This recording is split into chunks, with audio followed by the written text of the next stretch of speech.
తప్ప మైక్ తీసుకెళ్ళి నోట్లో పెట్టాము. నా కన్ను పోవలసింది. కన్ను పోయి ఉంటే అప్పుడు నేను కేసులు పెట్టాలి. అది నా కన్ను పోలేదు, కొంచెం తగిలింది కంటి కింద, నేనే ఎస్కేప్ అయ్యాను.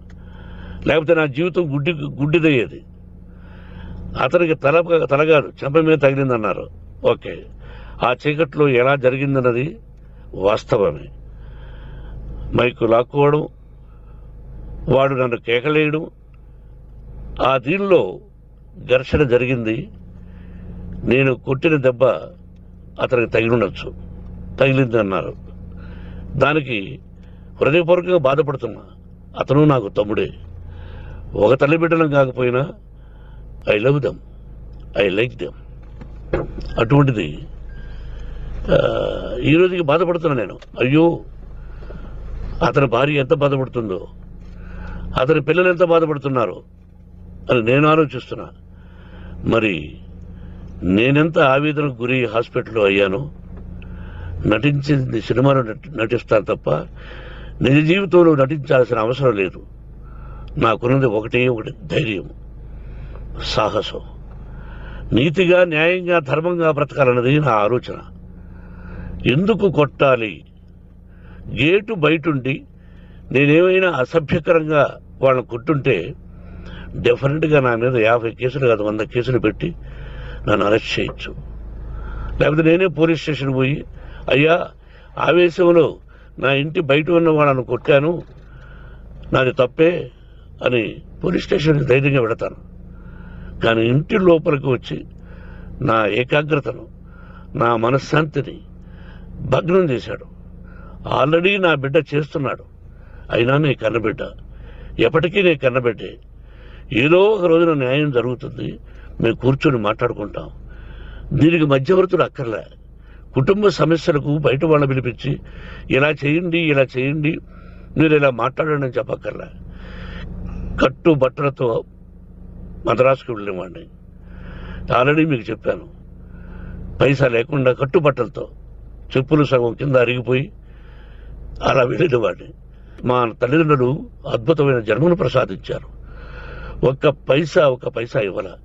నా కష్టార్జితంతో నేను సంపాదించి ఈ రోజు నేను కులమతాలకు అతీతంగా 25% ఫ్రీ ఎడ్యుకేషన్ ఇస్తూ, నా స్థాయిలో నాకు తగిన సహాయం చేసుకుంటూ, వరద బాధలు వచ్చినా, ఇంకోటి వచ్చినా, అన్నయ్య ముఖ్యమంత్రిగా ఉన్నప్పుడు కూడా ఎన్నో చేశాను. బట్ అవి మర్చిపోయి ఈరోజు కొట్టింది మాట్లాడుతున్నారు. ప్రజాప్రతినిధులారా, నా అభిమానులారా, తెలుగు ప్రజలారా, తమిళ, మలయాళం, కన్నడ అభిమానులారా, ఆలోచించండి. నేను చేసినది తప్పు, కొట్టినది తప్పు. ఏ సందర్భంలో కొట్టాల్సి వచ్చింది? మీ ఇంటికి దూరితే ఒప్పుకుంటారా? మీ ఏకాగ్రతను భగ్నం చేస్తే ఒప్పుకుంటారా? మీరే ఆలోచించండి. న్యాయాధిపతులు కానీ, ప్రజాప్రతినిధులు కానీ, అభిమానులు కానీ, వ్యాపారస్తులు కానీ, ఇదే మీడియా ప్రతినిధులు కూడా వాళ్ళ ఇళ్లలోకి ఎవరైనా దూరి, ఏయ్ మమ్మల్ని గురించి ఇలా రాశావు అని ఆ ఇళ్లలోకి ఒక 10 మంది వెళితే వాళ్ళు దండం పెట్టి పంపిస్తారా? ఏం చేస్తారు చెప్పండి? మీకు టీవీలు ఉన్నాయి, మాకు టీవీలు లేవు. నేను కూడా రేపు టీవీ పెట్టచ్చు. అది కాదు గొప్ప. నా హృదయపూర్వకంగా చెప్తున్నా, అతని మనసును బాధ పెట్టినా, అతను గాయమైన దానికి చాలా చింతిస్తున్నాను. చింతించే లాభం ఏమిటండి అంటే, మరి ఏం చేయాలి? మీరు చేసిందంటే మళ్ళీ చెప్తున్నా, అసలు అతను నిజంగా జర్నలిస్టా కాదా అని ఆ చీకట్లో నాకు ఎలా తెలుస్తుంది? టీవీ 9 అని నాకు ఎలా తెలుస్తుంది? ఏదో ఒక కంటి మీదకి ఒక మైక్ వచ్చింది, దానికి అబక్కం లాక్కున్నాను. ఇది వాస్తవమే, అసత్యం కాదు. అది టీవీ 9, ఆ టీవీ 9 మైక్నే లాక్కోవాలి. అది ఏంటండి? నేనేమన్నా మూర్ఖున్నా? వాళ్ళందరూ నాకు కావలసిన వాళ్ళే. ఈ రోజున ఆ రజనీకాంత్, అతను కూడా ఎన్నో ఫోన్లు నేను చాలా సందర్భాల్లో మాట్లాడున్నాను. ఇట్స్ లైక్ మై సన్నా, లేకపోతే బ్రదరా, అలా ఉంటాం.